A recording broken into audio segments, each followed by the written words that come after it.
Bonjour, je vais parler du 19e et avant-dernier épisode de Batwoman saison 1.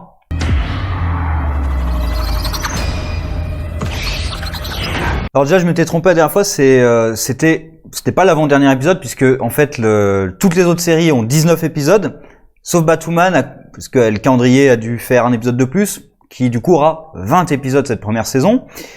Mais comme toutes les autres séries, de toute façon, ça va être un peu rushé à la fin, forcément, voire des choses vont être laissées en suspens alors qu'elles auraient dû être conclues.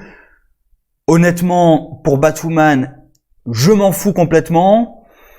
Je vais dire pour Flash et Supergirl un petit peu aussi, mais Batwoman en particulier, je m'en fous complètement parce que, à moins vraiment qu'ils annoncent des trucs exceptionnels, il y a très peu de chances que je regarde la saison 2.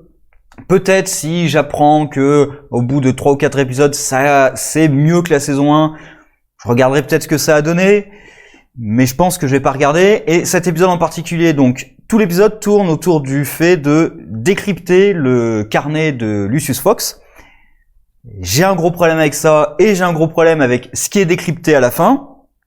Je pense que le chiffrement, je viendrai à la fin vraiment parce qu'il faudra que j'en parle un petit peu, d'un point de vue un peu mathématique. Mais du coup, on a Hush, qui est assez dégueulasse avec ses bandelettes, qui décide d'enlever des spécialistes de l'analyse de cryptage, avec un professeur, il me semble, au départ, dans une bibliothèque, un type de la NSA, et à la fin, une hackeuse adolescente, qui apparemment est au même niveau qu'un mec de la NSA. Après, dans un univers de comics, je peux dire pourquoi pas, mais quand même, c'est un peu abusé. Et j'y reviendrai à la fin, mais vu ce qu'on apprend sur le chiffrement, normalement les 2 premiers mecs auraient dû réussir à déchiffrer le code. Hein. Mais bon, j'y reviendrai à la fin, parce que le code est déchiffré en 5 heures à peine par Luke. Donc, mais j'y reviendrai à la fin sur cette histoire de chiffrement qui est un peu absurde. Hush est quand même dégueulasse, et rien que son nom, c'est un des problèmes, c'est que pourquoi est-ce qu'il l'appelle Hush? Parce que des témoins de la bibliothèque l'ont entendu dire Hush. Alors déjà, Hush, c'était pas du tout une de ses catchphrases, ou alors j'ai raté un truc. Et surtout, quel témoin? Quand on le voit, il entre dans la bibliothèque, il tue les types sur son passage, il chope le mec en disant Hush, et il s'enfuit avec. Quel témoin? Et surtout, pourquoi tu le surnommes d'après un mot qu'il a utilisé une fois par des témoins apparemment? À part le fait que dans les comics il s'appelle comme ça, pourquoi il l'appelle comme ça dans la série? C'est un détail, hein, mais en fait, en général, quand tu fais une adaptation et que tu te poses la question, est-ce que ça marche tout seul, et que la réponse c'est non, c'est qu'il y a un problème dans ton adaptation. Sans omettre le fait que là, Hush est ridicule. Et en plus, les bandelettes aussi, les bandelettes dans le comics, ça a un intérêt, c'est de cacher son visage. Alors, ça aurait pu être n'importe quel autre truc, mais en plus, c'est un médecin, donc il y a quand même un rapport entre les bandelettes et le personnage. Il y a quand même quelque chose en rapport. Là, c'est non, enfin, il y a aucune raison de cacher son visage, en fait. Il aurait pu mettre n'importe quoi, que là, lui mettre des bandelettes, ça aurait pu être n'importe quoi d'autre. Ça aurait pu être juste un masque médical, hein, porté, enfin, un masque médical. Comment dire, un masque comme ça en plastique ou pour lui protéger juste le visage. Parce que l'arrière du crâne, il n'y a rien, c'est juste le visage, le problème. Mais bref, peu importe. Le personnage est dégueulasse et assez ridicule. À travers l'épisode aussi, hein, assez ridicule. Et il y a Batwoman qui du coup le poursuit un moment d'ailleurs, qui sauve la hackeuse assez facilement mais il réussit à s'enfuir. Donc le personnage est quand même ridicule. Et tout le truc tourne autour du fait de Alice qui veut tuer Batwoman et pour ça elle a besoin des secrets qui sont marqués dans le code. Pourquoi est-ce qu'elle a besoin des secrets qui sont marqués dans le code? Elle sait que Batwoman c'est sa sœur. Elle peut aller la trouver et la tuer quand elle veut.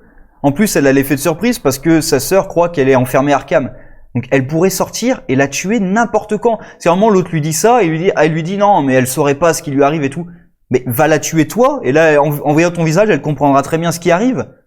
Donc, soit elle veut pas vraiment tuer sa sœur et elle gagne du temps, mais ça a pas l'air d'être ça puisque vraiment elle veut décoder le truc alors que Mouse lui veut pas. Lui, il veut arrêter, il veut rester tranquille à Arkham. Ce qui pourra créer du conflit entre les deux. Pourquoi pas, ça pourrait être bien. Dans une saison 2 que je ne regarderai pas. Et elle est obsédée par le fait de la tuer. Pourquoi est-ce qu'elle va pas la tuer tout de suite? Pourquoi est-ce qu'elle a besoin d'un truc secret? Le truc secret étant apparemment la kryptonite. Apparemment, c'est la kryptonite qui peut transpercer son armure. Moi, je propose un truc, hein. Vous prenez un fusil anti-char et vous tirez dans Batwoman. Je vous garantis qu'il n'y a plus rien. Hein. Parce que je veux bien que l'armure arrête des calibres d'armes de poing. Déjà, des armes de guerre, je suis un peu moins d'accord. Mais si elle arrête du calibre anti-matériel, parce que le calibre anti-matériel, c'est fait pour transpercer du blindage. Si elle est capable, son armure, d'arrêter ce genre de calibre, je dis non. Surtout que, admettons même que le matériau soit capable d'arrêter une arme comme ça. Très bien, mais derrière, c'est de la bouillie. Hein. Sous le matériau, son corps, c'est de la bouillie. D'ailleurs, c'est un truc qu'on voit pas assez, parce que là, à un moment, elle se fait quand même mitrailler, et on a l'impression que ça lui fait quasiment rien. Alors que je suis navré, mais même avec de la protection, surtout avec quelque chose de souple, en admettant que les balles ne transpercent pas le matériau, elle devrait ressentir quand même quelque chose. Elle devrait avoir des côtes cassées ou des trucs comme ça. Enfin, il devrait y avoir des hématomes, voire des blessures internes. Parce que t'arrêtes la balle, d'accord, t'arrêtes la capacité pénétrante, mais tu te prends quand même l'énergie cinétique dans la gueule. Hein. Donc, à moins qu'on nous dise que c'est fait en vibranium, son truc, il y a, voilà. Parce que surtout, ça réduit l'impact des combats. Que le personnage ait une armure qui permet de résister aux balles, ça me dérange pas du tout, surtout que la technologie moderne quand même a bien rattrapé les premiers comics des années 40. Donc que le personnage maintenant ait une armure souple qui résiste à certaines balles, pas à toutes, je suis tout à fait d'accord. C'est même dans certains des films aussi, hein, Batman il a des trucs qui résistent aux balles, parce que sinon tu peux pas avoir des combats cohérents réalistes. Parce que t'affrontes des mecs qui ont des armes, ce qui est un des problèmes dans Arrow par exemple, où les mecs ils ont des armes et ils tiraient pas quoi.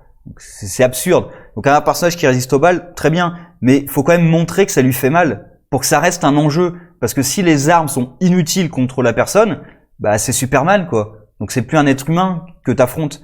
Et c'est absurde. Ça crée d'autres formes de combat. Mais bon.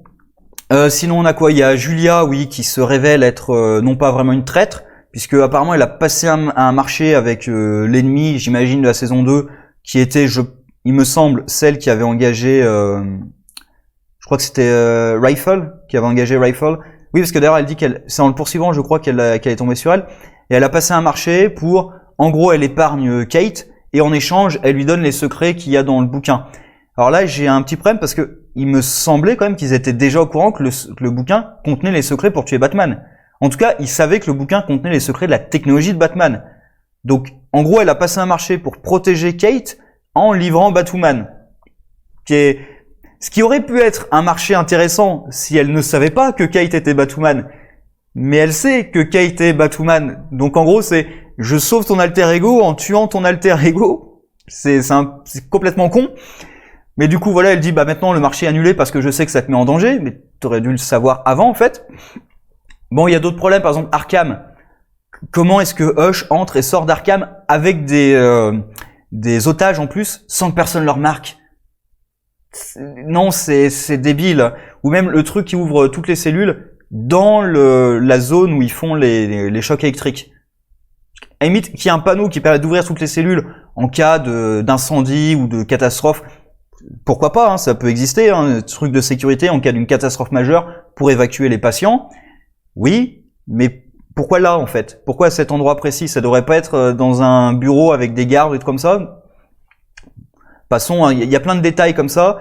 Il y a Luke qui se barre à cause de l'altercation du manque de confiance face à Julia, qui finalement il va s'avérer qu'il a tort, mais Luke n'étant pas là, Batwoman est complètement incompétente, et Mary apparemment ne sait pas servir d'un ordinateur. D'ailleurs, il remplace Luke par la hackeuse qui raconte que le Batcomputer c'est une antiquité. Alors ça aussi ça me dérange.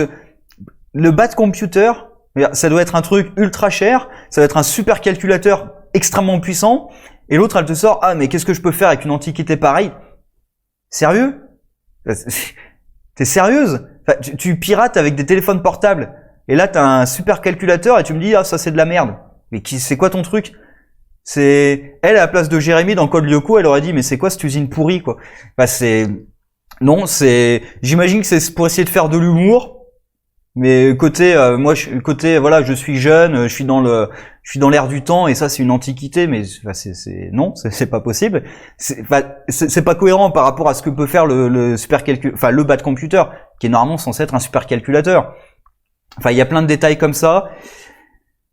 Oui, il y a aussi Kate qui donne les secrets du carnet qui apparemment peuvent se décoder avec des lunettes. Bon, j'y reviendrai sur le chiffrement plus tard, mais qui donne les secrets du coup du carnet en échange de la vie des 2 otages. Pourquoi pas? Question toute conne. Pourquoi elle fait pas sortir 2 otages et ensuite elle arrête tout le monde? Parce qu'une fois que les 2 otages sont sortis de la pièce, il n'y a plus aucun moyen de la faire chanter en fait. Et même elle a même pas besoin de les arrêter en fait. Il suffit de casser les lunettes. Il suffirait que pendant l'affrontement qu'elle casse les lunettes ou qu'elle détruise le carnet et c'est fini. Et tu vas me dire qu'elle est pas capable de le faire? Parce que j'ai l'impression en fait elle les sort mais très loin avant de dire bon j'y retourne. Mais pourquoi tu les as pas juste sortis de la pièce? Ensuite t'entres dans la pièce et tu les défonces. Parce que qu'est-ce qu'ils ont contre toi? Ils ont des flingues, d'accord, mais on passe tout le principe de l'épisode, c'est de te dire que son armure résiste aux balles. Donc arrête-les. Enfin merde quoi, t'es Batwoman ou pas? Enfin tu vas me dire l'épisode précédent, elle s'est faite capturer comme une merde, donc oui elle est incompétente. Je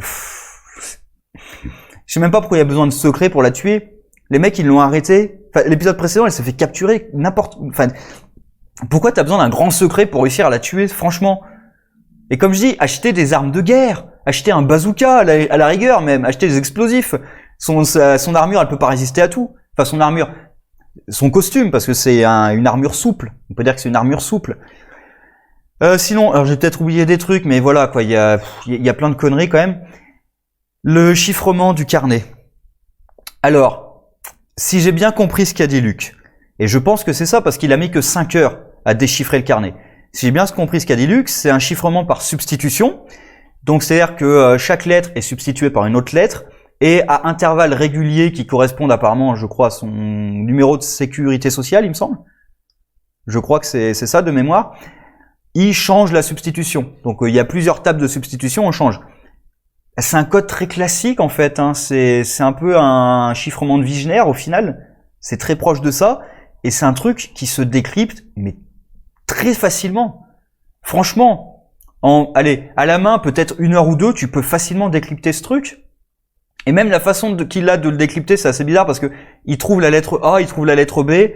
Et en fait, tu peux pas vraiment trouver une lettre en particulier, enfin, surtout pas la A et la B comme ça. En général, tu vas d'abord trouver la lettre la plus fréquente dans la langue utilisée. Donc le A je sais pas, en anglais, je sais pas si c'est peut-être le E, je pense le E est peut-être plus utilisé que le A, je sais plus hein, mais il y a des tables de fréquence donc on sait quelles sont les lettres les plus utilisées.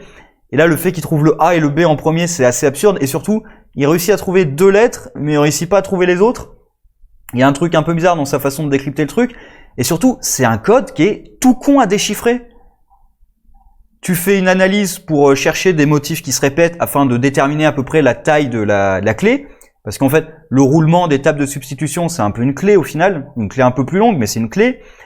Une fois que tu as trouvé à peu près la taille de ta clé, bah hop, tu coupes ton texte et tu fais une étude de fréquence pour savoir quelles sont les lettres qui apparaissent le plus. Tu remplaces tes lettres et par déduction, tu arrives très facilement à décoder le truc. Ils ont fait venir 2 spécialistes avant qui n'ont même pas pensé à ça, qui n'ont même pas pensé à faire une analyse de fréquence. Enfin, c'est vraiment tout con à décrypter. Mais bon, et pareil en plus, le problème c'est que c'est Lucius Fox qui est censé avoir crypté ça, et que il y a des façons de crypter qui sont assez simples à faire et qui sont quasiment impossibles à casser. Vraiment, enfin, il y a des trucs tout bêtes pour crypter un code qui sont quasiment impossibles à casser. Ou alors qui sont possibles à casser, il y a toujours la force brute, évidemment, mais parfois il y a des petites astuces, mais il y a des chiffrements vraiment tout bêtes qu'on ne peut casser qu'avec la force brute. Vraiment, à l'heure actuelle en tout cas. Et la force brute, c'est-à-dire que pour casser certains codes, il faudrait des milliards d'années. Donc c'est juste impossible avec la technologie actuelle. Avec des ordinateurs infiniment plus puissants, enfin infiniment, extrêmement plus puissant, parce qu'infiniment ça ne veut rien dire, extrêmement plus puissant, on pourrait réussir, mais pas avec des ordinateurs modernes. Même dans un truc de comics, ça serait absurde qu'ils réussissent à décrypter ça. À la limite, des ordinateurs venus d'autres planètes ou des trucs d'apocalypse, peut-être, hein, mais bref. Enfin bon, je pars sur plein de trucs. Dernier point de l'épisode, c'est apparemment, pour transpercer l'armure de Batwoman, il faudrait de la kryptonite. Alors en tout cas, ils disent qu'il faut aller chercher de la kryptonite. Alors si l'idée c'est que la kryptonite peut transpercer l'armure, ça va être complètement con. Mais vraiment complètement con. Parce que, pourquoi est-ce que un matériau en particulier serait capable de transpercer l'armure. Franchement, enfin, je trouve ça absurde en fait. Alors peut-être qu'ils vont réussir à trouver une explication moisie pour essayer de justifier que il y a du truc, peut-être que l'armure a été faite avec des trucs kryptoniens, je sais pas quoi. Mais je trouve ça un peu con en fait, parce que la kryptonite, la seule propriété qu'a la kryptonite connue en tout cas, c'est d'émettre des radiations qui sont dangereuses pour les kryptoniens. Mais sinon, c'est un caillou normal. Enfin, c'est de la roche. C'est même pas un métal, c'est de la roche. Donc, à aucun moment ça a été dit particulièrement que c'était ultra solide ou quoi que ce soit. Donc, pourquoi est-ce que ça serait capable, à la limite, que le secret ce soit un alliage très particulier de métaux qui ait la propriété de transpercer l'armure?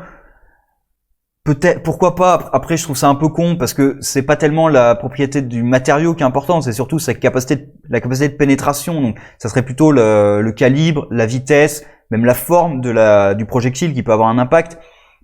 Mais bon, après, on peut accepter certaines choses, mais là, la kryptonite, ça fait vraiment le truc sorti de nulle part pour dire, oui, on est dans le même univers, on a de la kryptonite. Bon, on verra le dernier épisode et je pense que Batwoman, je m'arrêterai là. Sauf, comme je dis, s'il se passe quelque chose d'important dans la saison 2. Mais apparemment, de toute façon, vu la descente apparemment d'épisode en épisode, la saison 2, honnêtement, même s'il a été annoncé, je sais pas si elle se fera réellement, surtout avec le raccourcissement de la saison. Peut-être qu'ils vont réfléchir à finalement peut-être pas faire la saison 2, je sais pas. Et en tout cas, je doute fortement qu'il y ait une saison 3. Donc moi, je pense que je m'arrêterai là. Je regarderai peut-être s'il y a des épisodes qui sont annoncés avec des personnages exceptionnels ou comme ça. S'il y a un crossover, peut-être. Mais en même temps, je commence à hésiter à regarder vraiment la CW l'année prochaine. Parce que là, il y a Stargirl. Je compte regarder ça parce que ça a l'air vraiment pas mal. Mais en même temps, c'est produit par la CW en partenariat avec le service de streaming de DC. Donc c'est pas la CW toute seule. Et je suis pas sûr qu'ils fassent des crossovers du coup avec, parce que je sais pas si justement le service de DC va accepter que ça soit mélangé avec les autres personnages du Arrowverse. Voilà, on verra, mais la CW, je suis pas sûr de continuer l'année prochaine. Et prenez soin de vous sur ce. Au revoir.